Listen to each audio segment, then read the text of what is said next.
감사드립니다. 이 시간 주님께서 지금까지 가르쳐 주신 복음의 말씀들 앞에 저희들이 깨어있게 도와주시옵시고 마지막 복음의 비밀의 마지막 시간까지 최선을 다하여 주의 말씀에 집중하는 저희들 되게 도와주시옵소서. 주님께 이 시간을 온전히 의탁드리오며 고마우신 우리 주 예수 그리스도 이름으로 기도합니다. 아멘. 반갑습니다. 옆에 계신 분하고 반갑습니다. 예, 열심히 들읍시다. 예. 자, 오늘은 지난주에 제가 광고한 대로 제 19과 20과 같이 하겠습니다. 19가 하고 그 다음에 20가 하고 20가까지 같이 하겠습니다. 자, 그 공동체도 개인하고 마찬가지로 행위로 공동체가 성화될 수 없다 그랬어요. 오직 믿음으로만 공동체도 구원을 얻을 수 있다. 성화될 수 있다. 이렇게 얘기했고 그것이 이스라엘과 교회였고요. 그 다음에 그 복음으로 세워진 공동체의 얼굴은 참된 얼굴은 어떤 모양이라 그랬어요? 무슨 모양? 선의 모양이라 그랬습니다. 그래서 참 복음으로 세워진 참된 공동체의 얼굴 그건 선이다 그렇게 얘기했어요. 그래서 저희들이 3시간에 걸쳐서 그 부분을 공부를 했습니다. 오늘 마지막 19가 20가는 바울이 19가는 제목이 바울과 로마 교회인데요. 바울이 이 공동체를 향하여 얼마나 그의 열정이 강하고 또 소망이 강한지 로마 교회를 향한 바울의 열정, 바울의 소망에 대해서 보도록 하고요. 그 다음에 20가는 그 교회 공동체를 세워가는 데 있어서 혼자서는 세울 수 없는 거예요. 왜냐하면 공동체이기 때문에. 반드시 누가 필요합니까? 동역자들이 필요해요. 그래서 바울에게 있었던 그 동역자들을 소개하면서 우리 각 교회에서는 동역자들이 교회의 동역자들은 어떤 사람들이어야 되는가 그 부분에 대해서 우리가 보도록 하겠습니다. 그래서 오늘 20가까지입니다. 자, 먼저 19가는요. 15장 14절에서부터 33절까지예요. 성경 다 피셨습니까? 예, 그러면 15장 14절에서부터 33절까지 제가 한 절씩 제가 14절 읽고 여러분 15절 읽고 교독하도록 하겠습니다. 제가 읽습니다. 내 형제들아 너희가 스스로 선함이 가득하고 모든 지식이 차서 능히 서로 권하는 자임을 나도 확신하노라.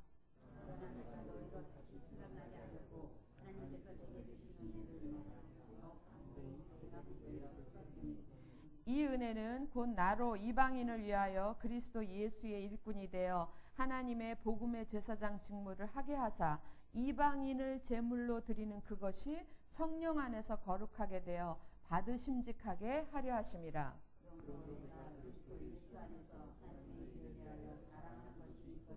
그리스도께서 이방인들을 순종케 하기 위하여 나로 말미암아 말과 일이며 표적과 기사의 능력이며 성령의 능력으로 역사하신 것 외에는 내가 감히 말하지 아니하노라.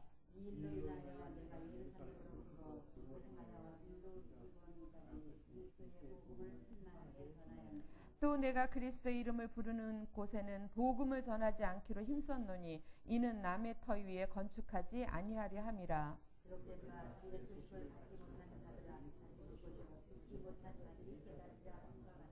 그러므로 또한 내가 너희에게 가려 하던 것이 여러 번 막혔더니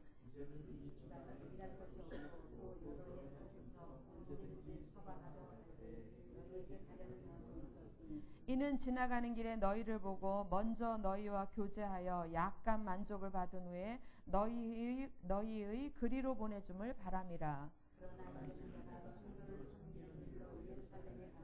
이는 마게도냐와 아가야 사람들이 예루살렘 성도 중 가난한 자들을 위하여 기쁘게 얼마를 동정하였음이라.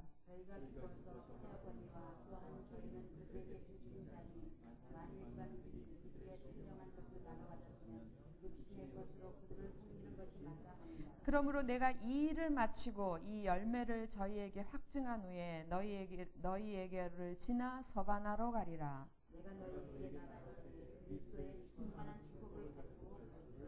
형제들아 내가 우리 주 예수 그리스도로 말미암고 성령의 사랑으로 말미암아 너희를 권하노니 너희 기도에 나와 힘을 같이하여 나를 위하여 하나님께 빌어.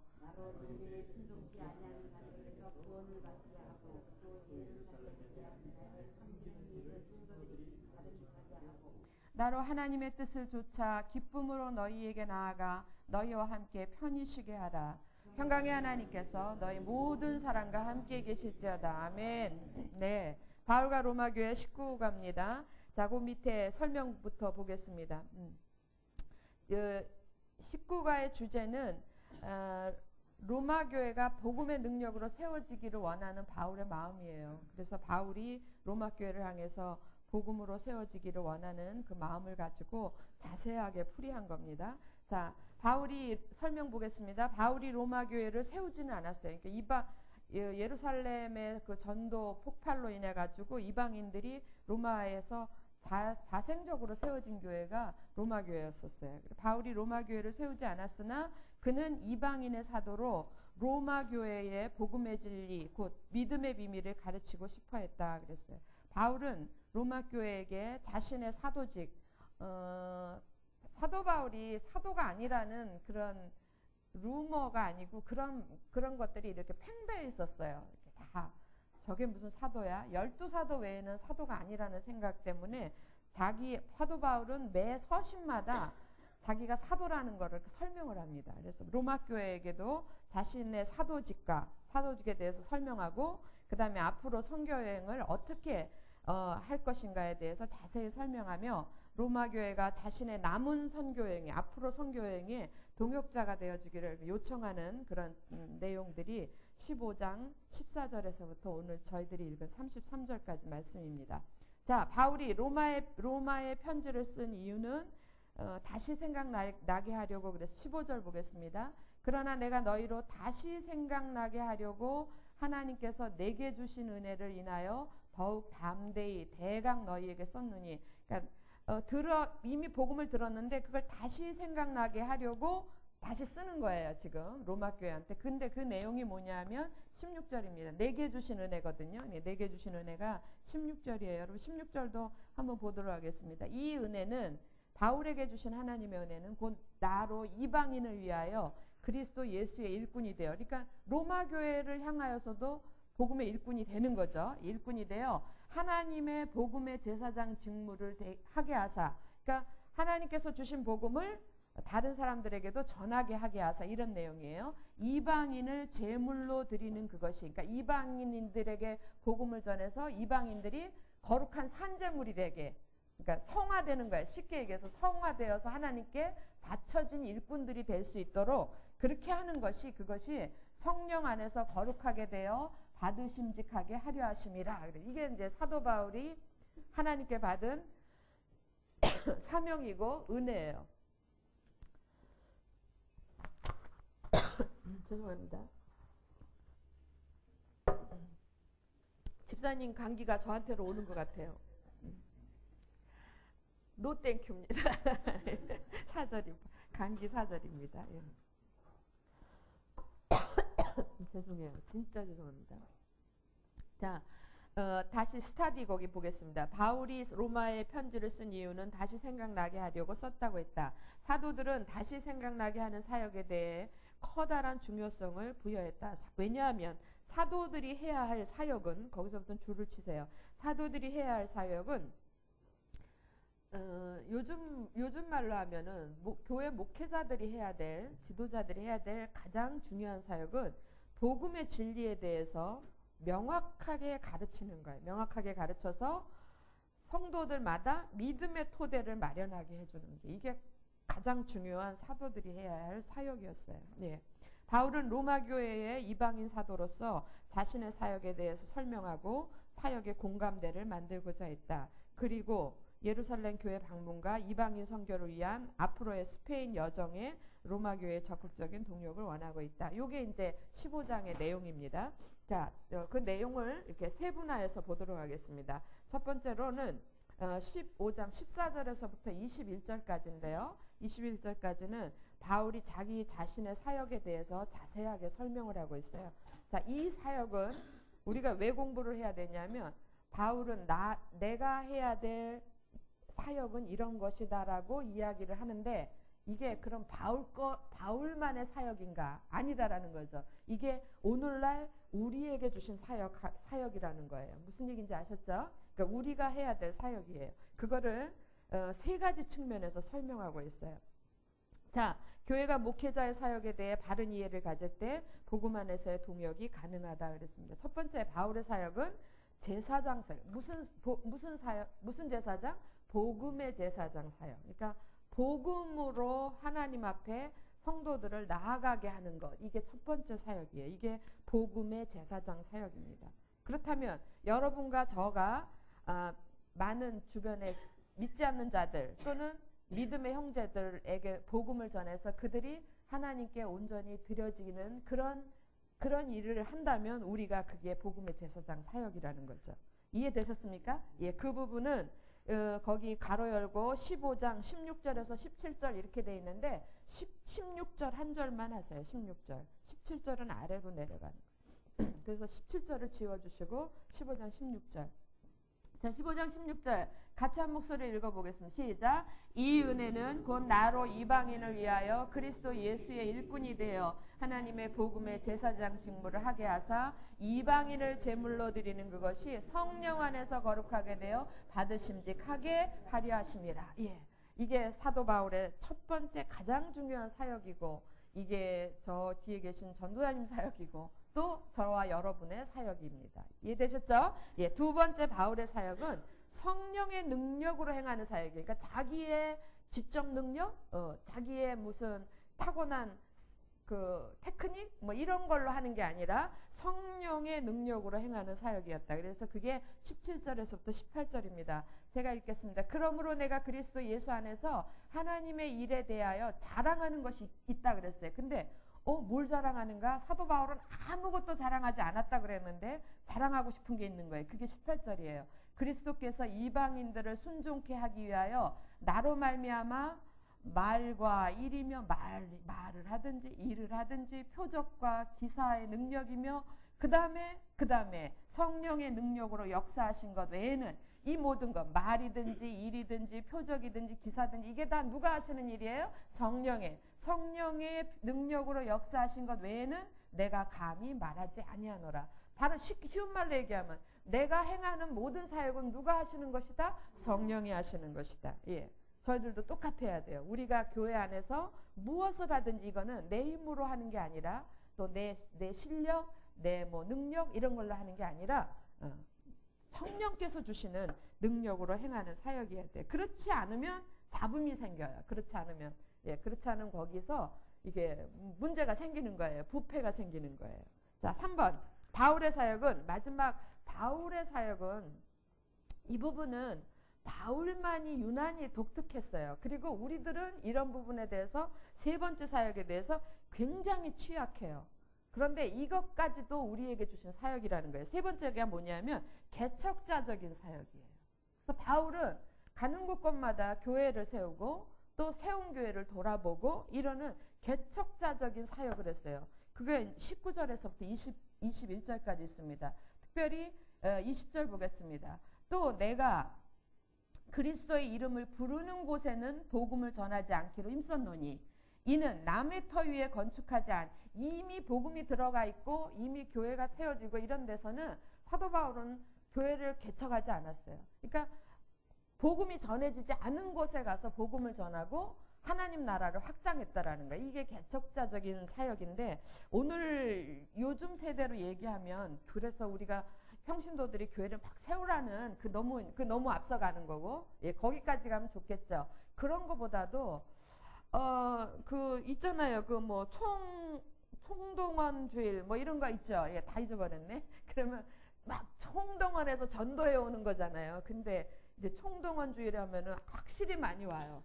많이 오는데 그 오신 분들의 우리 교회에 새로 오신 분들의 대부분이 남이 터 위에 건축하는 대부분이 다른 교회 다니다가 그 교회에서 뭐 시험을 당해서 열심히 안 나간다든지 아니면 저 사람은 꼭 나하고 같이 신앙생활하면 좋겠어. 그러면 막 한 달 전부터 가서 열심히 뭐 사주고 꼬대겨요. 이제 그래가지고 거의가 다 정말로 초신자가 별로 없어요. 이거는 뭐냐면 복음으로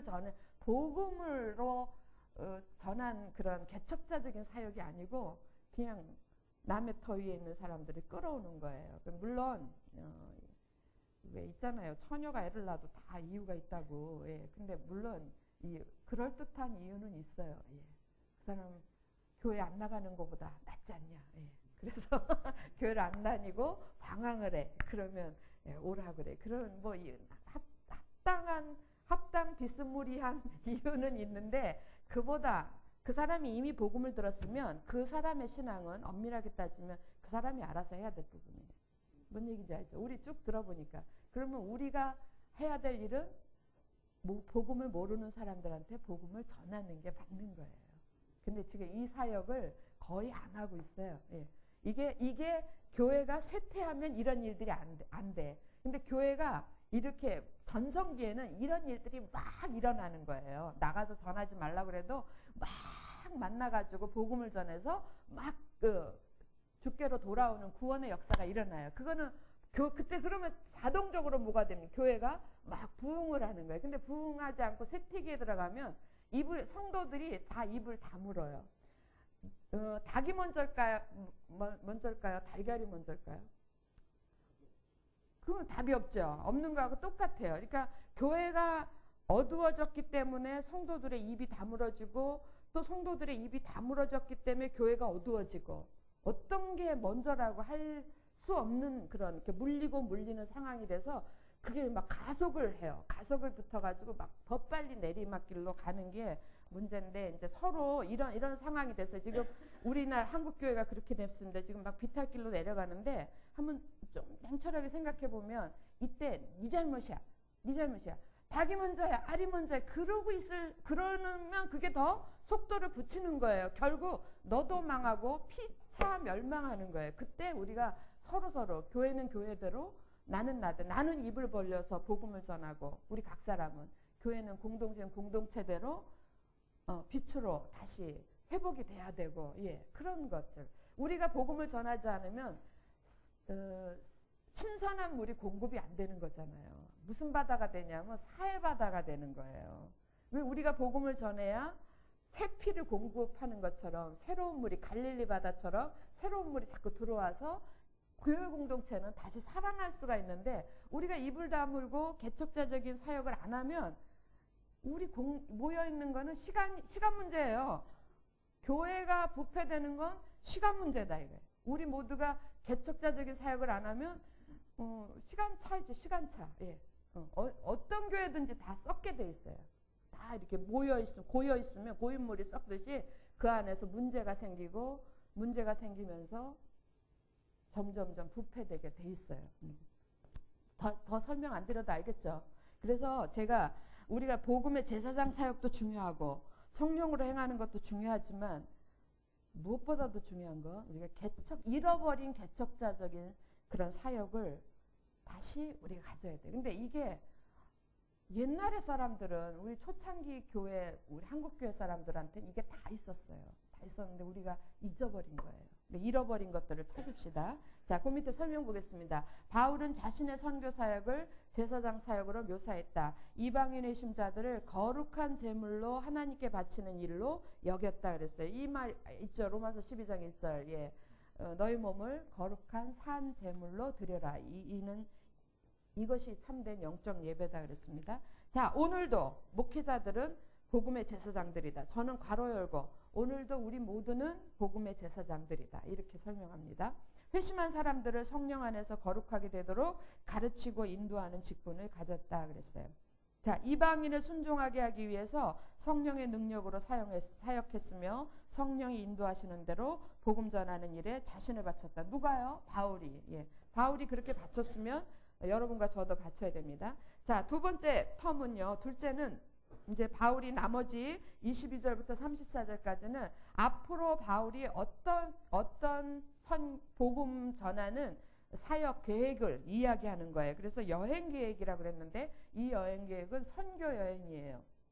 복음을 위한 여행 계획이거든요. 그래서 바울의 여행 계획에 대한 설명이라서 그 밑에 보겠습니다. 바울은 앞으로 되어질 여행 계획을 밝힌다 그랬어요. 복음의 말씀과 예루살렘 교회 구제연금을 들고 고린도에서 예루살렘을 거쳐서 갔다가 거기서 로마로 그 다음에 로마에서 스페인으로 가는 서바나가 스페인이거든요. 서바나로 가는 여행 계획을 세웠다 그랬어요. 모든 여정은 배를 타고 가는 건데 네, 그 키로수가 4,800km예요. 그러면 480km면 부산 가는 거거든요.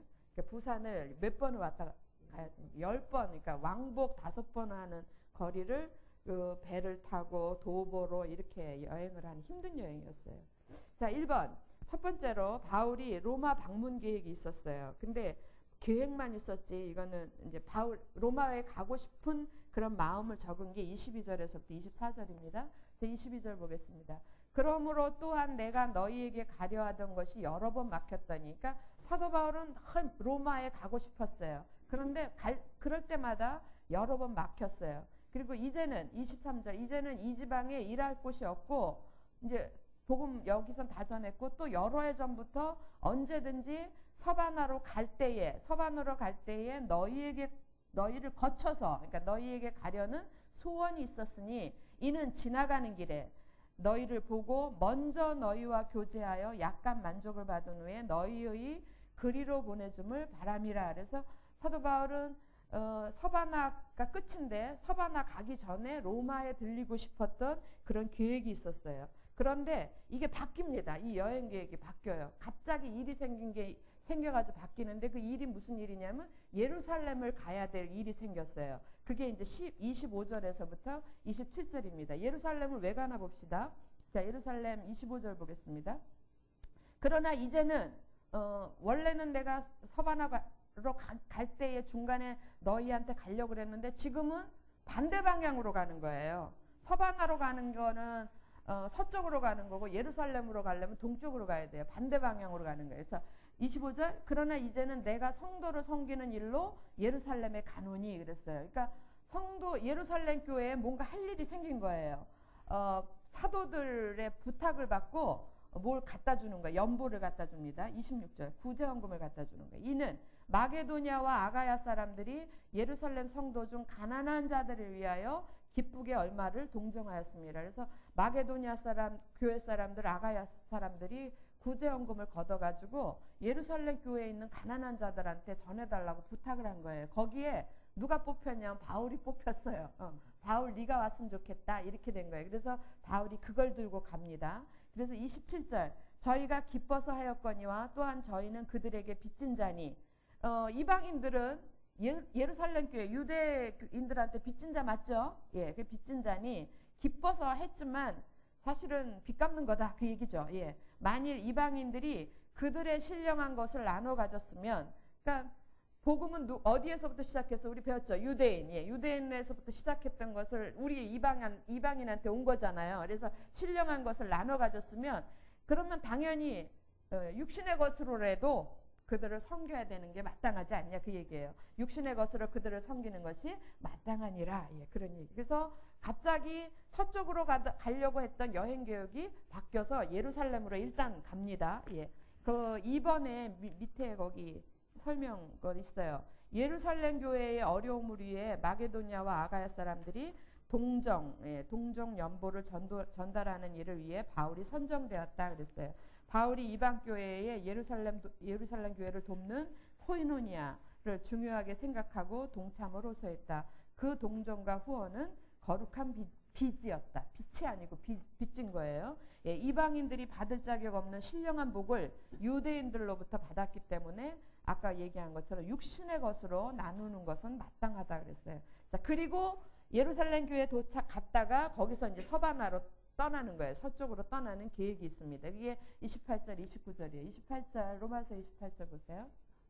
그러므로 내가 이 일을 마친다는 건 예루살렘에 가서 구제헌금 전달하고 예, 이 열매를 저희에게 확증하는 후에 확실하게 전달해 주고 난 후에 너희에게를 그러니까 로마 교회를 방문하고 그 다음에 서바나로 가리라 그거예요. 내가 너희에게 나아갈 때에 그리스도의 무엇을 가지고 갑니까? 충만한 축복. 뭐겠어요? 복음이죠, 복음. 예, 신령한 비밀. 예, 복음의 충만한 축복을 가지고 갈 줄을 아노라. 충만한 축복 이러면 손에 바리바리 싸들고 오는 게 아니고 하나님의 충만한 그 충만, 복음의 비밀을 가지고 가는 겁니다. 아셨죠? 예, 그 다음에 4번. 그런데 이런 모든 계획에 4번으로 오세요. 이런 모든 계획에 바울이 기도 요청을 해요. 이게 이제 바울의 위대함이기도 하고 겸손함이기도 해요. 그게 30절에서부터 33절입니다. 자, 형제들아, 내가 우리 주 예수 그리스도로 말미암고 성령의 사람으로 말미암아 너희를 권하노니 너희 기도에 나와 힘을 같이하여 나를 위하여 하나님께 빌어달라 그랬어요. 나를 위해서 온 힘을 다해서 기도해달라. 나로 어떤 기도를 해야 되냐면 그 기도 내용이 이런 거예요. 나로 유대에 순종치 아니하는 자들에게서 구원을 받게 하고, 지금도 예루살렘에 가면 바울을 죽이려고 하는 사람들이 쫙 깔렸어요.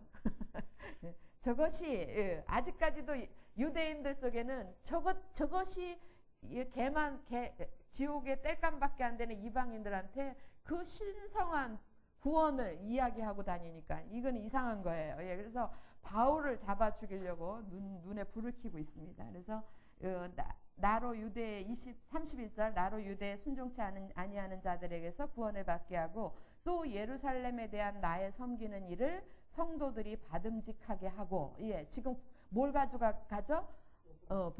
아니요. 지금 예루살렘 교회에 지금 뭘 가져가요? 구제연금. 예, 아까 마게도냐 아가에서 준 거 있잖아요. 그 전달하러 가는데 이게 잘 전달됐으면 좋겠다라는 거예요. 만약에 예루살렘 교회가 니네 이방인들이 주는 거 안 받아 이렇게 되면 이게 골치 아파지는 거예요. 이러면 유대인 교회, 이방인 교회가 쫙 나눠져 가지고 하나가 안 되는 거예요. 그래서 기도해야 돼요.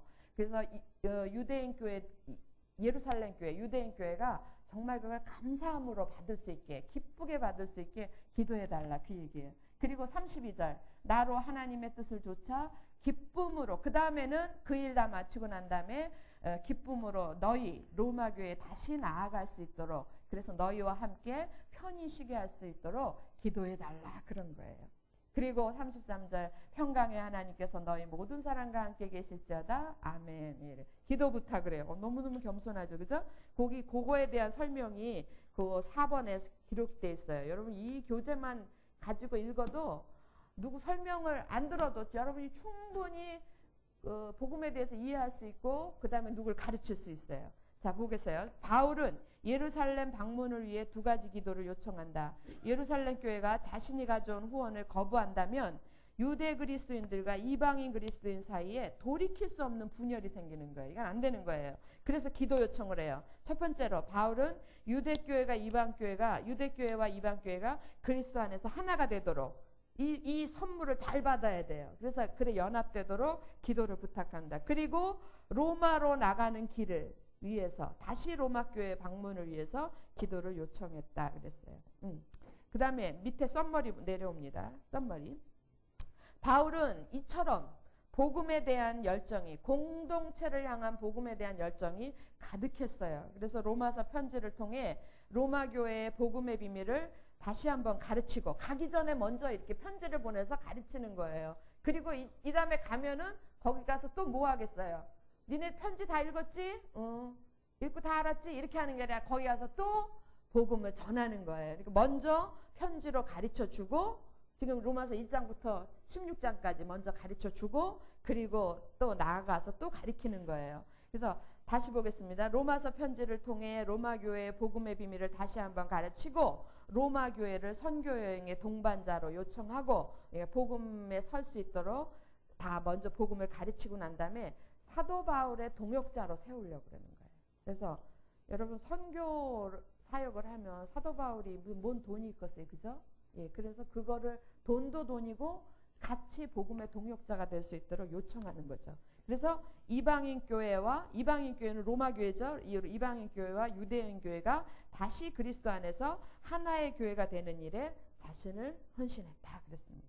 여러분, 바울이 하나님의 뜻과 계획 안에서 로마 교회와 복음 안에서의 교제를 갈망하고 동역과 후원을 요청하는 것은 이방인 선교를 위한 그의 헌신이 얼마나 뜨거웠는지를 보여준다 그랬습니다. 그 밑에 이런 질문이 있습니다. 나는 내가 출석하고 있는 교회의 비전과 선교의 동역자가 되었는가? 가로 열고 여러분들이 답을 쓰세요. 그리고 복음이 땅 끝까지 전파하는 일을 위해 내가 할 수 있는 일은 무엇인가? 이렇게 쓰지 마세요. 기도 이렇게 쓰지 마세요. 맨날 기도 이렇게 쓰니까 되는 일이 하나도 없어요. 복음의 동역자가 되겠다. 복음을 알아서 이렇게 쓰세요. 먼저 1번 내가 복음을 정확하게 알겠다. 2번 복음에 헌신하겠다. 3번 동역자가 되겠다. 이렇게 쓰세요. 자, 이 시가로 넘어갑니다. 우리가 19가에서 쭉 훑어본 건 단 한 문장이에요. 사도 바울이 공동체를 향하여 복음을 전하고자 하는 그런 간절한 열망이 얼마나 강한지, 특별히 어느 교회? 이방인 교회들. 그 중에서도 어느 교회? 로마 교회. 그래서 어찌하든지 이방인 교회에 나가서 복음을 전하고 공동체를 바르게 세우는 일에 사도 바울은 막 미쳤어요. 네. 미친 사람이에요. 그 열정이 여기 막 머리에서 김나요, 지금. 펄펄 끓어가지고. 그런 모습들이 보이는 겁니다. 자, 이제 이 시가로 넘어와서 마지막인데요. 16장 1절에서부터 27절까지입니다. 16장 1절에서 27절 읽을 시간이 없어서 이렇게 풀어가면서 읽도록 하겠습니다. 자, 제목이 뭐죠? 바울의 동역자들이죠. 근데 저는 그 다른 제목을 붙였어요. 교회의 동역자들. 바울의 동역자들이면 남의 얘기 같아가지고 교회의 동역자들. 자, 16 그 밑에 보세요. 브루너 교수는 로마서 16장이 신약에서 가장 교훈적인 장 가운데 하나다 그랬습니다. 우리는 16장을 저도 그랬고 대충 읽었거든요. 보니까 사람 이름만 쭉 나오고 그렇네 그러고 넘어갔는데 읽으면 읽을수록 여기 귀한 것들이 담겨져 있다고요. 신약에서 가장 교훈적인 장 가운데 하나라고 말했다. 왜냐하면 하나님은 언제나 팀으로 일하신다 그랬어요. 하나님 자신도 팀이에요. 왜요? 하나님은 한 분이 아니시죠? 하나님은 세 분이고 세 분이 한 분이에요. 그래서 하나님은 한 팀으로 일하세요. 하나님이 한 팀으로 일한 것이 가장 잘 설명되어 있는 게 어느 서신이냐면 에베소서예요. 에베소서의 교회론의 뚜껑을 딱 여는데 세 분 하나님이 기가 막힌 사역을 동역을 하시는 거예요. 그래서 세 분이 한 팀이 돼서 우리의 구원, 공동체의 구원을 위해서 일을 하시는 게 자세하게 설명되어 있는 게 에베소서입니다. 저희가 오늘 끝을 내고 다음 주에 총정리를 하겠습니다. 여러분 그 복음나무 제가 표 줬죠. 그림. 그거 가지고 총정리를 전부 하고 난 다음에 그 다음 주부터는 에베소서를 할 거예요. 근데 에베소서 때 에베소서 1장을 쫙 열면 세 분 하나님이 정말 빛처럼 일하시는데 동역을 그렇게 하세요. 그래서 하나님도 언제나 팀으로 일하셨다. 삼위일체 하나님의 존재 방식이 능력과 쓰임받는 비결이다. 그래서 우리가 팀으로 일하는 게 곧 능력이다. 그 얘기예요. 그러고 보니까 성경에는 곳곳에 팀으로 일했던 사례들이 너무 많은 거예요. 대표적인 게 누굽니까? 창세기부터 쭉 내려오다 보면 모세와 여호수아. 언제나 모세가 있는 곳에 누가 있었어요? 여호수아가 있었어요. 그림자처럼 짝꿍이 돼서 있었어요. 그 다음에 다윗 이러면 생각나는 게 누굽니까? 요나단. 다윗과 요나단. 다니엘과 세 친구. 또 주님도 혼자 일하지 않았어요. 주님은 12제자. 주님과 12제자는 언제나 함께 일하셨다라는 거예요. 자, 밑에 스타디 보겠습니다.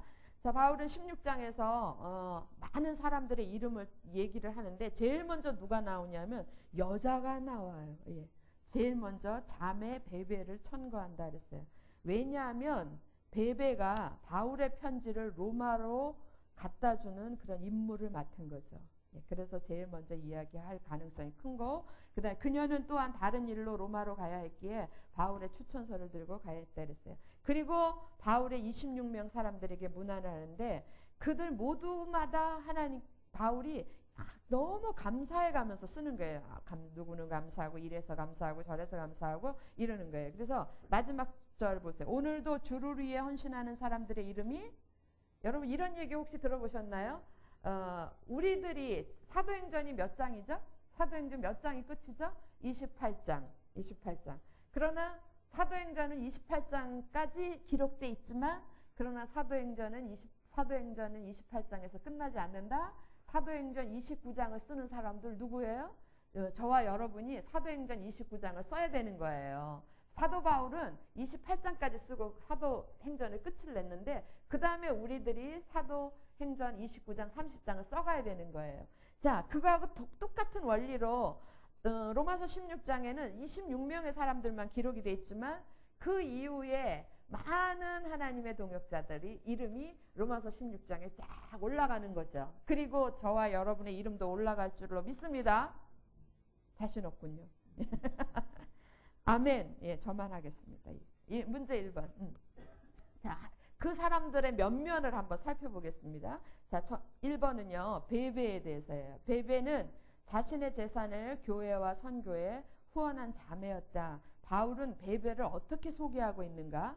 자, 16장 1절에서 2절, 1절, 2절 같이 한 목소리로 이렇게 읽어보겠습니다. 시작. 내가 겐그레아 교회의 일꾼으로 있는 우리 자매 베베를 너희에게 천구하느니 너희가 주 안에서 성도들의 합당한 예절로 그를 영접하고 무엇이든지 그에게 소용되는 바를 도와줄지니 이는 그가 여러 사람과 나의 보호자가 되었습니다. 이제 베베가 로마 교회에 갈 거 아니에요, 그죠? 예, 근데 그 베베를 소개하는 거예요. 너희들이 자매 베베가 도착하거든 성도들의 합당한 예절로 그를 영접해라. 그리고 그가 필요한 건 뭐든 다 도와줘라 그랬어요. 왜냐하면 그는 많은 여러 사람들과 나의 보호자가 되었다. 실제로 자매 베베는 그 교회에 자신의 모든 걸 다 바쳐서 헌신했던 사람이었어요. 그렇게 소개해요. 이는 16장 2절에 보면 이는 그가 여러 사람과 나의 보호자가 되었습니다. 그런 사람이라고 사도 바울이 소개합니다. 자, 2번. 바울이 문안하는 26명 중 몇 명이 여자예요? 9명. 다행이에요. 남자가 더 많아서. 네, 29명이 여자다 그랬어요. 그 중에 4명에게 많이 수고했다 그랬어요. 그러니까 누구누구 이렇게 소개했는데 특별히 많이 수고했다 그랬는데 그 수고했다라는 말이 뭐냐면 헬라어로 코피 났다가 아니고 예, 코피나오가 아니고 코피아오예요. 예, 코피아오라는 건데 그 내용이 참 기가 막혀요. 목사님은 그렇게 썼어요. 강력하고 치열한 노력과 헌신. 그러니까 정말 물불을 안 가리고 공동체를 위해서 헌신한 사람, 이게 코피아오예요. 예, 그래서 그런 사람을 향하여 있잖아요. 우리도 보면 저 사람 이렇게 보면은 저 사람은 정말 공동체를 위해서, 교회를 위해서 보이는 사람들이 있어요. 그걸 보고 뭐라 그러냐면 코피아오, 수고했다, 많이 수고했다, 예, 많이 수고했다. 많이 아파가 아니라 많이 수고했어요. 그래서 그 누구냐면 그 4명에 대해서 특별히 이야기했는데 16장 6절 보겠습니다. 6절. 너희를 위하여 많이 수고한 누구? 마리아에게 문안하라. 그러니까 아마도 이 마리아는 교회를 위해서 손이 발휘되도록 그렇게 막 헌신을 했을 것 같아요. 예. 그런 거에 대해서 사도 바울이 기록을 해요. 그리고 16장 12절 보세요. 12절 보면 주 안에서 수고한, 이 수고가 코피아오예요. 많이 수고한 두루베나와 두루보사에게 문안하라. 주 안에서 또 덮어 나오는 게 주 안에서 많이 수고하고 사랑하는 누구? 버시에게 문안하라. 그래서 다른 사람들을 다 소개하는 중에 특별히 이 4사람에 대해서는 너무 이들은 정말 교회를 위해서 너무 많이 헌신했다. 제 생각으로는 예, 그러니까 육신적으로 굉장히 많이 헌신했던 것 같아요. 예. 그래서 4명, 마리아, 두루베나, 두루보사, 그 다음에 버시 이렇게 특별히 이야기합니다. 그 다음에 3번. 그 다음에 나오는 건 우리가 잘 아는 사람들이에요. 부부가 동역자가 돼서 헌신한 사람인데 특별히 주목할 만한 동역자 부부는 누구예요? 브리스길라, 아굴라였다. 이들은 언제나 브리스길라가 아내 이름이고 그 다음에 아굴라가 남편 이름이에요. 이들은 언제나 아내 이름이 먼저 나온다. 사도행전에 쭉 보면 그래요. 자, 왜냐하면 왜 이렇게 했냐면 아내의 리더십과 열정과 헌신이 더 컸던 것 같아요. 그래서 사도 바울이 그걸 인정한 것 같아요. 16장 3절 4절. 자, 3절 제가 읽습니다. 너희가 그리스도 예수 안에서 나의 동역자들인 브리스가와 아굴라에게 문안하라. 저희는 내 목숨을 위하여 자기의 목이라도 내어놓았나니 나뿐 아니라 이방인의 모든 교회도 저희에게 감사하느니라. 사도 바울 가는 곳곳마다 죽이려고 하는 사람들이 있었거든요. 그들을 사도 바울을 보호하기 위해서 정말 죽음을 불사하고 도왔던 사람 브리스길라 아굴라였습니다. 자, 그 다음에 네 번째로 문제 4번 또 다른 부부가 나오는데 안드로니고와 유니아예요. 이 두 사람들은 좀 특별해요. 유대인이며 유대인 중에서 회심한 사람인데 바울보다 먼저 회심한 사람들이에요. 그들은 바울의 동료 죄수였으며 감옥에 같이 갇혔고 사도들에게 존경받던 사람들이었다 그래서 16장 7절입니다. 7절 같이 한번 읽어볼까? 시작. 내 친척이요 나와 함께 갇혔던 안드로니고와 유니아에게 문안하라. 저희는 사도에게 유명히 여김을 받고 또한 나보다 먼저 그리스도 안에 있는 자니라 그랬어요. 사도들한테도 유명한 사람이에요. 그 안드로니고와 유니아 부부. 그 사람들도 이런 사람들도 있었고요. 그리고 나머지 사람들은 이제 여러 사람이 있었는데 지금까지 얘기한 26명 사람들을 쭉 볼 때에 거기에 이렇게 특별한 게 있는 거예요. 그 사람들을 표현할 때에 보세요. 5번. 자, 5번이 제일 중요해요. 5번에다 별표하시고 인종, 계층, 성별의 다양성과 더불어 이 사람들은 무엇을 위해? 복음을 위해서 한 팀으로 연합되었다. 그러니까 서로 달라요. 뭐 유대인이고 헬라인이고 그다음에 계층도 다르고 성별도 다르지만 여러 가지로 다른 사람들이 다르지만 복음을 위해서는 하나로 연합이 된 거예요. 자, 복음의 동력자가 되기 위해서 우리는 어떤 관계의 사람들이어야 되는가? 한마디로 하면 연합된 사람이 돼야 돼요. 연합된 사람이 돼야 되는데 어떤 면에서 연합이 되는가? 여러분 공과에 보면은 1번부터 6번까지 나와 있는데 이걸 두 개씩 짝을 짓겠습니다. 두 개씩. 짝 짓는 거 너무 좋아하셔서 전화벨도 울리네요. 자, 두 개씩 짝을 짓는데 1번하고 2번하고 짝을 짓겠습니다. 그리고 3번하고 4번하고 짝을 짓고 그다음 5번하고 6번하고 짝을 짓습니다. 자, 여러 가지 뭐 이방인, 유대인, 그다음에 계층도 다르고 또 성별도 다양하지만 복음의 동력자가 되기 위해서는 하나가 돼야 되는데 무엇으로 하나가 되는가? 첫 번째는 복음으로 하나가 돼요. 여러분 1번에 그리스도 안에, 2번에 주 안에, 이거는 복음 안에 있다는 얘기예요. 그리스도 안에 있고 주 안에 있다라는 얘기는 복음 안에 있다라는 거예요. 그러니까 복음 안에서 하나가 되는 게 첫 번째 하나됨의 요소입니다. 자, 한번 볼까요? 얼마나 많은지. 그리스도 안에 주 안에 한번 찾아보겠습니다. 3절. 너희가 그리스도 예수 안에서 있죠? 그죠? 예. 그 다음에 또 7절도 있네요. 7절. 7절도 보면 7절 맨 하반절에 보면 나보다 먼저 어디 안에 있는 자니라 그리스도 안에 있는 자. 그 다음에 8절에 어디 안에서? 주 안에서. 9절에 그리스도 안에서. 있죠? 그 다음에 10절에 그리스도 안에서. 또 11절에 주 안에 있는 자들에게. 12절에 주 안에서. 13절에 주 안에서. 계속 공통적으로 거푸 나오는 게 뭐냐면 주 안에 그리스도 안에, 주 안에 그리스도 안에. 복음 안에 있어야 하나가 된다라는 강력한 메시지입니다. 그 다음에 두 번째로 하나가 되려면 꼭 무엇으로 하나가 돼야 되냐면 사랑으로 하나가 돼야 돼요. 그래서 세 번째, 3번은 형제자매, 4번은 나의 사랑하는. 그게 다 사랑 안에서 하나 되는 게. 여러분 사랑하지 않는 사람한테 어떻게 형제요, 자매요 할 수 있어요? 안 되는 거예요. 그거는. 자, 그러면 형제자매라는 말하고 그 다음에 나의 사랑하는 말, 이 말이 굉장히 또 많이 나와요. 형제자매, 사랑. 한번 보겠습니다. 나의 사랑하는 5절 보실래요? 5절 보시면 나의 사랑하는 누구에게? 에베네도에게. 그죠? 있죠? 그죠? 그 다음에 8절에도 있네요. 내 사랑하는 있고 9절에도 나의 사랑하는 있죠? 그리고 또 있네요. 12절에 보면 사랑하는 것이 이렇게 쭉 나오죠? 그래서 이 사랑 안에서의 연합, 하나됨, 이게 또 두 번째로 중요한 거예요. 첫 번째는 복음 안에서 연합, 두 번째는 사랑 안에서 연합. 사랑 더 설명 안 드려요. 그냥 네, 집사님 사랑해요.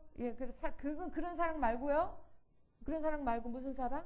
무언가가 내게서 흘러 들어가는 사랑, 흘러나가는 사랑. 그게 사랑이에요. 내가 내 형제에게, 사랑하는 형제에게, 자매에게 내가 무엇인가를 주었을 때 그게 사랑이지, 사랑해요 이게 사랑 아니라고 그랬어요 제가. 자, 그 다음에 5번 6번을 묶어가지고 이건 뭐냐면 사명 안에서 하나가 돼요. 사명 안에서. 복음의 동역자가 되려면 같은 사명을 가져야 돼요. 사명 안에서 하나가 되는 거예요. 같은 사명을 가지는 거 무슨 사명이냐면 하나님의 뜻을 위해 드려지는 사명. 네, 하나님의 뜻을 이루겠다라는 그 사명인데, 그래야만 비로소 뭐가 되냐면 동역자가 되고, 동역자가 돼야지, 사명이 같아야지 고난도 같이 받을 수가 있어요. 그 사명이 다르면, 사명 안에서 하나가 안 되면 에이 함께 고난 받는 거 어림없는 일이에요. 너나 하세요 이렇게 되는 거예요. 너나 하시고 나는 안 하세요 이렇게 되는. 그래서 동역이라는 말은 사명이 하나가 될 때에 동역이 시작이 되고, 그 다음에 동역이 시작이 돼야지 함께 고난도 받을 수 있다, 그 얘기예요. 동역자라는 말 되게 많이 나와요. 어디에 있습니까? 저기 16장 1절도 있네요. 내가 갱그레아 교회의 일꾼으로 그랬는데 이것도 동역자고요. 그 다음에 동역자 한번 찾아보세요. 몇 절에 있습니까? 3절. 너희가 그리스도 예수 안에서 나의 동역자들이 있고, 9절도 있네요. 9절? 예, 9절. 그리스도 안에서 뭐예요? 우리의 동역자인, 이렇게 있죠? 예, 그리고 함께 고난받는 자. 4절. 저희가 내 목숨을 위하여 자기의 목이라도 내어놨고. 그 다음 7절 보세요. 7절.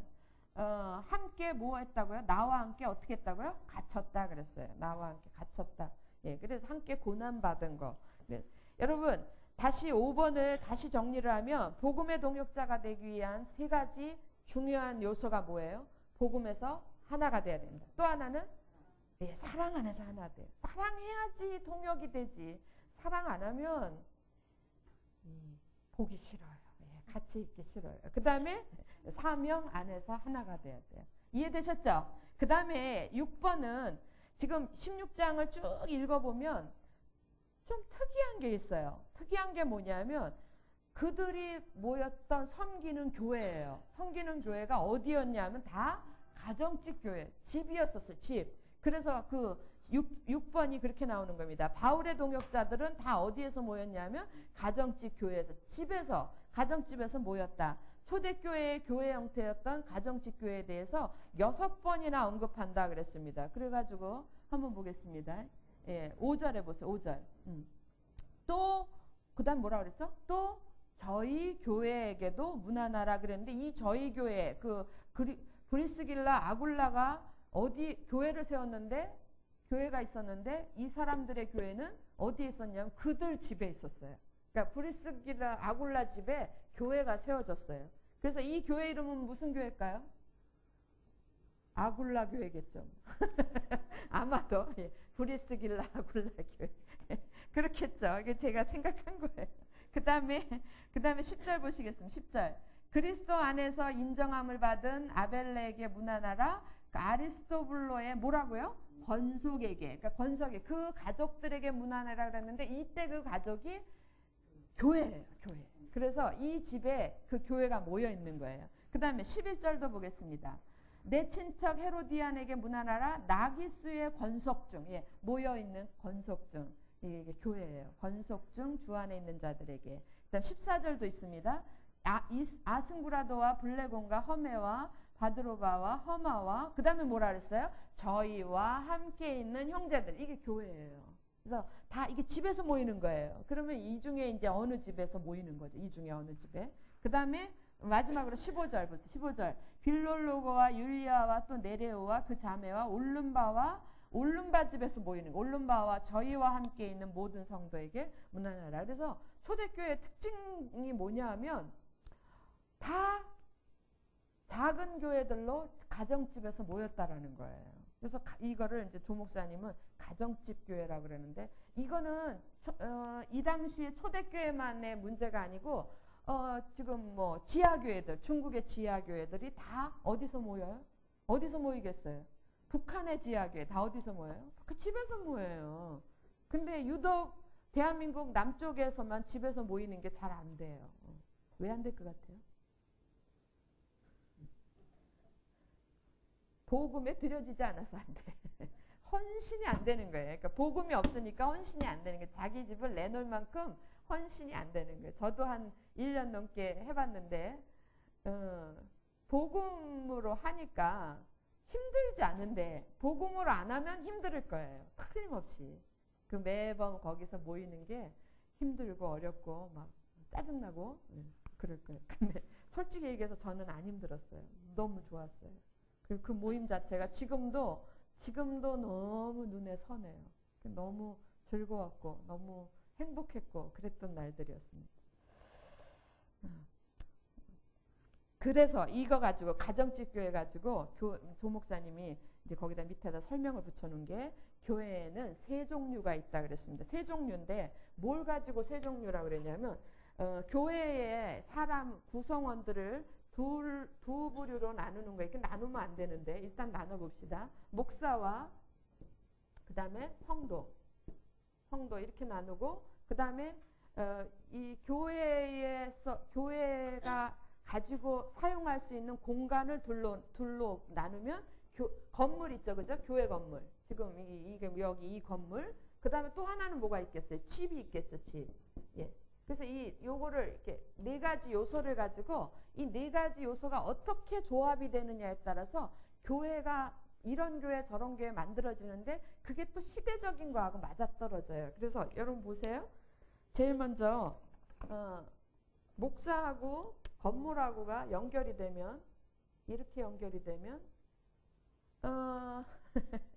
무슨 교회가 됩니까? 전통적 교회가 되는 1번 있죠. 1번. 예. 이게 전통적 교회예요. 그래서 전통적으로 이게 왜 전통적 교회라고 그러냐면 전통적으로 내려오는 교회는 반드시 뭐가 있어야 되냐면 건물이 있어야 되고 거기에 수장은 누구예요? 목사고. 예. 이런 구조예요. 그래서 목사가 있고 건물이 있어야지만 교회라고 생각을 하는 거예요. 그러니까 건물이 없어도 교회라고 생각 안 하고 교회라는 건물이 있어야지만 교회라고 생각. 만약에 건물은 있는데 목사가 없다. 우리 여기에 예글이나의 전도사님도 없고 목사님들 두 분 아무도 안 계신다 그러면 이게 교회인가? 우린 너무 그런 걸 많이 경험을 했어요. 예, 이게 교회인가? 이렇게 생각을 하는데 저도 그랬으니까요. 근데 이게 전통적 교회에 우리가 오랫도록 젖어 있었어요. 예, 그 다음에 여기 전통적 교회. 맞죠, 그죠? 그 다음에 또 하나의 교회는 어떤 교회냐면 이게 1번이고 또 하나의 교회는 요렇게 조합을 하는 거예요. 요렇게 조합을 해요. 성도가 있고 집이 있어요. 그러니까 지금 로마서 16장 교회. 그러니까 성도들이 어디에서 모여요? 예. 목사도 없고 건물도 없고 그러니까 집에서 성도들이 모여요. 우리가 이걸 했었다는 거예요. 이런 교회를 무슨 교회라고 그랬냐면 거기 뭐라 그랬죠? 3번이에요. 이게 3번 무슨 교회입니까? 가정집 교회. 예, 가정집 교회. 이게 초대교회의 모습이었어요. 가정집 교회. 그런데 전통적 교회가 사실은 우리 모두가 이 교회 이렇게 교회는 이래야 돼라고 생각하는 건 초대교회예요. 그죠? 사도행전 배울 때마다 그래서 맨날 교회마다 그거를 걸어놓고 우리가 초대교회로 돌아가자 이러는데 이게 옳은 줄은 다 알고 있어요. 성경이 제시하고. 그런데 여기에 너무 오래도록 찌들어 있었어요. 우리가. 오래도록 여기에 눌려있고 아주 익숙해져 있어요. 그러니까 이것으로 이렇게 나아가는 이거랑 이렇게 플러스를 시켰어요. 플러스를 시킨 게 뭐냐면 이걸 다 합친 거예요. 다 합쳐. 이 네 가지가 다 있어요. 그걸 무슨 교회라고 그러냐면 우리 지금 현재 한국 교회에 있는 모습이에요. 그걸 뭐라 그러냐면 3번 셀교회라고 그러는 거예요. 셀교회. 셀교회는 목사도 있고 건물이 있어요. 그리고 이것의 수장은 누구예요? 목사예요. 제일 우두머리는. 그리고 건물이 반드시 있어요. 그런데 여기에다가 덧붙이는 거예요. 각 집에서 성도들이 모이게 하는 거예요. 그게 뭡니까? 이걸 셀이라고 그래요. 우리는 셀이라는 말이 들어오기 전에 한국에서 뭐라 그랬어요? 구역이라 그랬죠. 구역. 예. 여러분 이 셀이라는 제가 드린 거 셀이라는 말이 이제 영어잖아요. 셀교회가 이렇게 들어온 건데 사실은 그 외국에서 셀교회가 생긴 거는 모델이 어디였냐면 여의도 순복음교회였대요. 여의도 순복음교회가 뭐죠? 북한들이 하는 5명이 이렇게 하는 거 뭐라 그래? 5명이 지키는 거 뭐라 그래? 이북에 있었잖아요. 이북에 있었잖아요. 그 5호 뭐 이랬잖아요. 5명이 이렇게 서로 감시하고 그러는 것처럼 그 순복음교회에서 여의도 순복음교회에서 5명씩 이렇게 다 조직을 짠 거예요. 그래가지고 그게 막 폭발적으로 늘어나고 이걸 보고 외국에서 저거다 싶어가지고 똑같이 이름만 바꾼 거예요. 근데 여의도에서는 셀이라는 말을 안 썼지. 근데 외국에서 이제 셀교회를 하니까 이게 이제 바로 다시 역류해가지고 들어와서 한국의 교회에서 교회마다 셀을 만든 게 이게 뭐냐면 구역이라는 거예요. 옛날에는 이런 구역 이런 게 없었어요. 그래서 구역을 만들었더니 첫째 좋은 점이 뭡니까? 성도 관리가 잘 돼요. 예, 구역 이 셀을 하는 가장 큰 교회에서 셀을 두는, 그러니까 적어도 이거는 교회 입장에서 셀을 두는 가장 큰 이유는 뭐냐면 사실은 성경적으로 하면 뭐 해야 되겠어요? 성도들이 복음 안에서 교제하고 복음 안에서 자라나기 위해서 셀을 만드는 건데 교회에서 셀을 운영하는 가장 큰 숨겨진 이유는 관리예요. 관리고 도망가지 못하게 관리하고 숫자 세기 좋게 관리형으로 이걸 만드는 거예요. 그래서 지금의 교회들은 거의 다 이런 모습으로 하고 있어요. 이런 모습으로 하고 있는데 지금 여기서 어디로 가고 있냐면은 점점 이 셀이 무너지고 있어요. 잘 안 돼요. 이게 너무 이기적이 돼가지고 이제는 처음에 다 이렇게 만들어요. 이렇게 조직은 다 만드는데 모이는 이 셀로 모이는 게 사실은 100%가 모여야 되잖아요. 근데 셀로 모이는 숫자가 퍼센테이지가 확 떨어져요. 그래서 조직만 짜놓고 실제로 셀로 움직이는 거는 그렇게 많지가 않아요. 운영. 그래서 이게 지금 문제인데 왜 그러냐면 교회가 쇠퇴기에 들어가서 그래요. 자, 이런 세 가지 형태 중에서 성경이 말하는 지금 로마서 16장에서 얘기하고 사도행전에서 이야기하는 교회는 무슨 교회라고요? 가정집 교회. 근데 가정집 교회에서도 목사님은 두 가지로 얘기한 거예요. 자, 보세요. 가정 밑에 설명이 있어요. 가정교회와 가정집 교회는 다르다 그랬어요. 가정교회는 이걸 가정교회라고. 이걸. 아니, 셀에서 하는 걸 가정교회인데 이 셀에서 하는 가정교회는 여기 보세요. 누구의 영향력을 받죠? 여기 성도하고 이게 셀이라면은 누구의 권한 아래 있어요? 목사님의 권한 아래 있어요. 그래서 목사님이 시키는 대로 해요. 목사님이 시키는 대로 목사님이 주신 공과책 가지고 하고 목사님이 뭐 해라는 대로 하고 모이려면 모이고 쉬려면 쉬고 예, 이렇게 다 거기 아래 있는 거예요.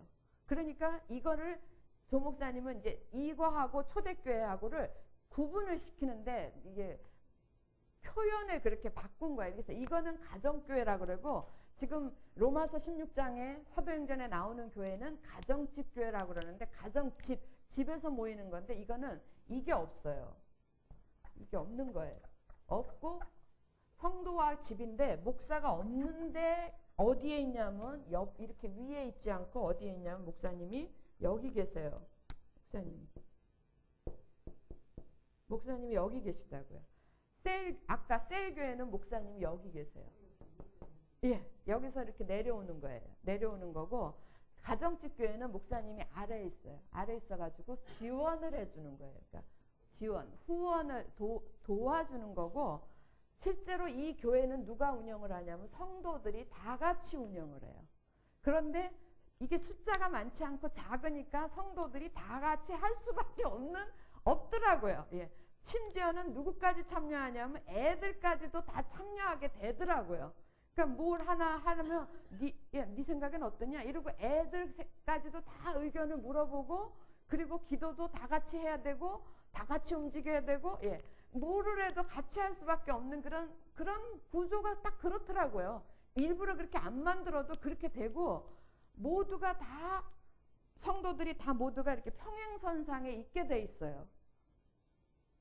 그리고 목회자는 우리가 이게 목회자, 지도자가 필요할 때는 이분의 도움을 받는 거예요. 그러니까 지금 초대교회가 곳곳에 지금 로마서 16장 교회가 누구네 집에 브리스 아골라 교회 무슨 교회 이렇게 집집마다 있잖아요. 그러면 이게 세워진 교회를 사도 바울과 예, 바울과 12사도들이 이렇게 순회한다고요. 순회하면서 이렇게 다 돌아다니면서 어려운 문제 있으면 해결해주고, 기도해주고, 뭐 분쟁이 있으면 해결해주고, 뭐 고린도서 이런 거잖아요. 그런 거 로마서 복음도 전해주고 이렇게 순회하면서 교회를 세우는 거. 그게 목회자가 해야 될 일이라는 거죠. 이 부분에 대해서 이제 만약에 이 강의를 조 목사님 했다면 피가 나올 뻔했어요. 피토할 뻔했어요. 그러니까 목회자가 해야 될 일은 이거다. 그리고 교회는 누가 운영을 해야 돼요? 성도가 운영을 해야 돼. 성도가 운영을 해야 되는데 말은 그렇게 하고 무늬만 가정집교회고, 예, 무늬만 가정교회고. 그러니까 지금 셀교회가 무늬만 가정교회인 거예요. 사실은 목사 밑에 다 그 관리 형태로 있는 거고, 다 누가 운영을 하냐면 목사가 혼자 힘드니까 그 밑에 부목사 밑에 또 두고 이렇게 해서 목사 그룹이 운영해가는 그런 이상한 형태의 교회. 이건 정말 잘못된 교회 형태라는 거예요. 전혀 이거는 복음적이지 않아요. 뭔지 아시겠죠? 사람이 만들어 놓은 내놓은. 근데 좋은 점은 있어요. 이렇게 하면 뭐가 좋겠어요? 효율적이에요. 굉장히 많은 인원을 같이 할 수 있고 효율적인데, 여러분 이 교회를 해보니까 문제점이 생겼어요. 바꿔주세요. 바꾸러 왔어요. 뭐가 문제냐면 사람이 많아지니까 효율이 떨어지는 거예요. 그래서 우리도 이제 여기 이걸 안 해보신 분들이 몇 분 계신데, 우리도 해본 분들은 이해가 됐지만 사람이 많아지니까 자연스럽게 누구를 뽑게 되냐면 대표를 뽑게 돼요. 효율을 위해서. 그런데 그렇게 시작하는 것부터가 저는 서글프더라고요. 그러니까 숫자가 많아지면 다 모여서 다 의견 들으면 회의하는데도 한참 걸리잖아요. 그러니까 몇몇 대표만 모일 수밖에 없는 그런 인간의 그 능률을 위해서, 효율을 위해서 합리적인 사고방식에 따라서 그렇게 만들어가는데, 성경이 원하는 건 다 참여하는 거예요. 그래서 작은 교회, 이런 작은 교회들, 저희들이 지금 그 에클레시아를 이렇게 나눠서 하잖아요. 그런 교회들이 사실은 이 셀의 개념으로 가면 안 되는 거예요. 관리를 위해서 가면 안 되고, 그 안에서 교회를 세워가는 일들이 일어나야 돼. 교회를 세워간다라는 말은 무슨 말이냐면 복음을 그 안에서 복음으로 제일 중요한 거 복음으로 자라나야 되고, 그 다음에 교회가 운영되어지는 모든 것들도 본인들이 자발적으로 이런 것들을 해나가야 돼요. 그래서 최선을 다해서 지금 이런 부분들에 대해서 노력을 하고 있는데, 자꾸 인간적으로 흐르면 이게 능률적이야 합리적이야, 이게 사실은 사단의 장난이에요. 좀 비능률적이더라도 좀 답답하더라도 어눌하더라도 우리가 제가 그 말씀이 생각이 나네요. 교회 안에서는, 교회 공동체 안에서는 다수결이 없어요. 없어져야 돼요. 다수결이 없어지고 뭐만 있어야 돼요? 만장일치만 있어야 돼요. 교회 공동체는 다수결은 없어지고 만장일치만 있어져야 돼요. 그러면 10명 중에 무슨 양건이 있어서 10명 중에 1명이 반대예요. 그러면은 만장일치 아니잖아요. 그 다수결로 9명이 했으니까 밀어붙여. 큰 힘으로 밀어붙이는데, 이건 어디에도 위배되는 거냐면 지난번에 우리가 강한 자가 약한 자를 받는데도 위배되는 겁니다. 이러니까 이게, 그러면 반드시 여러분 이 한 사람의 의견이 옳든 그르든 간에 틀렸더라도 이 사람은 이미 상처받는 거예요. 그러면 어떻게 해야 돼요? 교회는 슬로우 템포예요.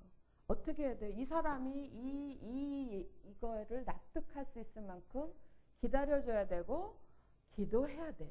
그래서 기도하는 거예요. 기도하면서 기다려주고, 그래서 지난 시간에 제가 얘기했던 것처럼 보폭이 제일 작은 사람의 발에 맞춰서 슬로우 가야 되는 거예요. 근데 미쳐 죽어요. 예.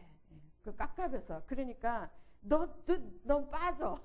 너 빠지고, 예. 다. 그리고 그러다 보니까 앞에서 능력 있는 사람들, 좀 그런 사람들이 꼭 확 끌고 나가는 거.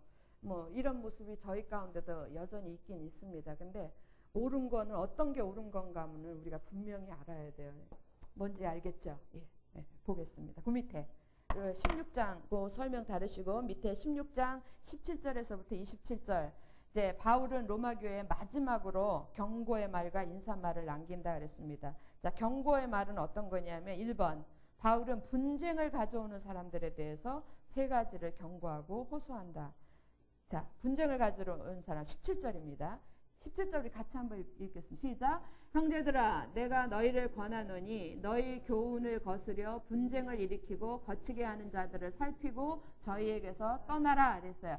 자, 뭐에 대해서 분쟁을 일으키냐면 교훈을 거스린다 그랬어요. 그러니까 복음에서 복음을 거치게 하는 자들, 복음으로 인해서 분쟁을 일으키는 자들, 그 사람들을 살피고 어떻게 해요? 경계하고 떠나라. 예, 살피고 떠나라 그 말. 살피고 저희에게서 떠나라. 경계하고 떠나라 그랬습니다. 두 번째로는 거짓 교사의 정체를 알라 그랬습니다. 18절입니다. 이 같은 자들은 우리 주 그리스도를 섬기지 아니하고 다만 자기의 배만 섬기니. 이게 거짓 선지자잖아요. 자기의 배만 섬기나니 공교하고 아첨하는 말로 순진한 자들, 순진한 성도들의 마음을 어떻게 해요? 미혹해 하는 자, 미혹하느니라. 그래서 거짓 교사의 정체를 제발 좀 알아라 그랬습니다. 그리고 19절은 영적 분별력을 가져라 그랬어요. 자, 너희 순종함이 모든 사람에게 들리는지라. 그러므로 내가 너희를 인하여 기뻐하노니 너희가 선한 데 지혜롭고 악한 데 미련하기를 원하노라. 여러분, 선한 데는 지혜롭고 악한 데는 미련해야 되는데 이런 걸 영적 분별력이라 그래요. 그래서 누가 가르쳐줘요? 선한 데 지혜롭고 악한 데 미련한 거 누가 가르쳐줘요? 예, 성령이 내주하시고 성령이 충만한 사람은 요거 저절로 알게 돼 있어요. 저절로. 그래서 너희가 선한 데 지혜롭고 악한 데 미련하기를 원하라. 영적 분별력을 가져라 그랬어요. 이런 게 이제 조 목사님 냄새 나는 겁니다. 영적 지도자는 두 부류로 나뉜다. 예. 그리스도를 섬기는 자와 자기의 배를 섬기는 자들, 예. 탐욕과 명예를 섬기는 자들로 나눈다 그랬어요. 자, 탐욕의 지도자들은 이상하게 거짓 선지자일수록 유창하고, 예, 그럴듯해요. 예, 그럴듯해요. 그럴듯한 가르침으로 사람들을 어떻게 한다? 유혹한다. 그런데 사단은 오늘도 거짓 교사들의 거짓된 가르침을 통해 교회를 무너뜨리고 믿는 자들을 어디에서 떠나게 만들어요? 진리에서 떠나게 만든다 그랬어요. 자, 바울이 마지막으로 바울의 인사에서 다시 한번 복음에 대한 자신의 소명과 확신을 말한다 그랬는데 저희 읽으면서 은혜 받았어요. 뭐 좀 이렇게 자신감 있게 이렇게 얘기하는지 모르겠어요. 25절 볼까요? 25절. 자, 25절 같이 한번 읽어보고 시작. 나의 복음과 예수 그리스도를 전파함은 영세전부터 감추었다가, 예, 나의 복음과 이러고 큰 소리로 얘기하는 거예요. 나의 복음과 내가 예수 그리스도를 전파하는 거는, 그러면서 쭉 얘기하고 뭐라고 그랬냐면 26절 하반절 보세요. 26절 하반절. 예, 모든 민족으로 믿어 순종케 하시려고 알게 하신 바, 내가 이 복음을 전하는 것은 내 힘으로 하는 게 아니라 그 비밀의 계시를 쫓아낸 것이니, 비밀의 계시를 따라서 내가 하는 것이다. 이게 너무 당당하게 얘기해요. 그리고 비밀의 계시를 따라 하는 것이다. 이 말은 뭐냐면 하나님께서 내게 보여주셨기 때문에 내가 여러분들에게 말하는 거다. 이렇게 얘기해요. 얼마나 당당합니까? 근데 우리는 복음을 얘기하면서 진감인가 해가지고, 예, 사람 눈치 보고, 예, 그거 안 되는 거예요. 예. 얼마나 당당하게 얘기해. 나의 복음과 내가 예수 그리스도를 전파하는 것은 하나님께서 나한테 그렇게 보여주셨기 때문에 내가 그대로 행하는 것이다. 그리고 너희들은 이 복음으로 말미암아 예수 그리스도께서, 하나님과 예수 그리스도께서 너희를 능히 경고케 하실 것이다. 할렐루야. 예, 이렇게 얘기를 해요. 이렇게 얘기할 수 있기를 바랍니다. 예, 너무 그렇게 기가 막히게 얘기를 해요. 여러분 뒤에 보세요. 이 42쪽. 복음은 뭐라고요? 복음은 계시다. 다른 말로 풀이하겠습니다. 복음은 하나님께서 열어 보여주실 때 알 수 있는 거다. 그런 거예요. 하나님께서 보여주신 사람들만 알 수 있는 것이다. 제가 지금 복음에 대해서 지금 몇 달째 여러분하고 공부를 했지만 하나님께서 여러분 각 사람에게 이 복음의 비밀을 열어주시지 않으면 여러분에게 복음의 비밀을 깨달음이 없을 거예요. 그래서 복음은 계시다. 복음을 깨닫는 것은 계시다. 하나님이 가르쳐 주시지 않으시면 아무도 알 수 없는 감추인 비밀이다. 바울은 로마서에 믿음의 비밀을 풀어놓았다.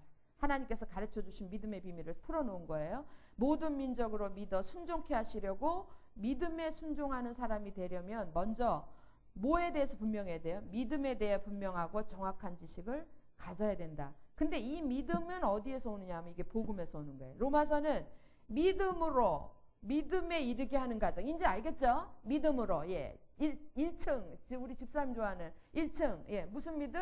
칭의의 믿음으로부터 시작해서 무슨 믿음? 성화의 믿음에 이르게 하는 과정을 개인 구원론과 성화를 둘러 나는 거예요. 개인 구원과 공동체 관점에서 설명했다. 이제 이해되시죠? 예. 예, 설명했다. 복음만이 우리를 그리스도 안에서 견고케 할 수 있다. 복음의 진리만이 우리가 믿고 따라야 할 그리스도의 계시다. 마지막 절은 같이 한 목소리로 읽겠습니다. 시작. 로마서를 모르고 예수 믿는다는 것은 불가능하다. 예, 거짓이다 그랬어요.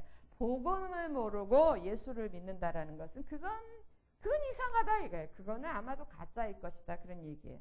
그리고 이제 그 밑에 쭉 얘기되어 있는 그 썸머리 되어 있는 거는 이게 이제 복음을 총정리한 건데 요건 다음 주에 하겠습니다. 다음 주에 할 때는 여러분이 이거 지금까지 공부한 거 다 가져오시는데 특별히 뭘 가져오셔야 되냐면 이걸 가져오셔야 돼요. 이걸 가져오셔서 제가 오늘 밑에서 다시 정리하다가 다 이렇게 스탑을 했는데 없으신 분은 우리 장로님한테 달라고 그래가지고 여러분이 일주일 그동안에 저 고생했잖아요.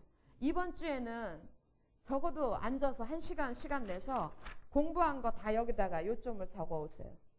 각자가 적어 오시고 그리고 제가 여기서 쫙 다 해드릴 거예요. 그래서 다음 주에는 로마서 1장부터 16장까지 몽땅 다 총정리하고 마치도록 하겠습니다. 됐습니까? 예. 그래서 오늘 16장까지 마쳤습니다. 오늘 마친 기도 저기 제가 수고했으니까 장로님이 마친 기도하고 마치도록 하겠습니다.